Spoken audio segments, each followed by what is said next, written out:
Hi అండి. ఈరోజు మా ఇల్లు చూపిస్తానన్నా కదండి.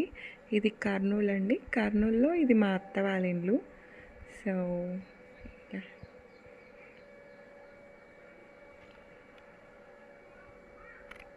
చాలా ఓల్డ్ కన్స్ట్రక్షన్ అండి ఇది.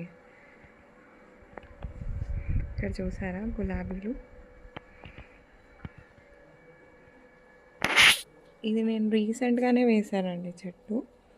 చామంతి చాలా బాగా వస్తున్నాయి పూలు.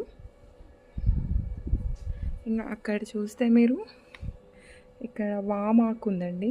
ఇది వామాకు నేను రీసెంట్గానే పెట్టాను. బాబుకి ఎప్పుడైనా దగ్గు జలుబు వస్తే ఈ వామాకు వేస్తానండి నేను. దీనివల్ల చాలా హెల్త్ బెనిఫిట్స్ కూడా ఉన్నాయండి. వామాకు అప్పుడప్పుడు తులసి కూడా పెడతానండి. మోస్ట్లీ మా అత్తయ్య రోజు పూజ చేస్తారు తులసి చెట్టుకి.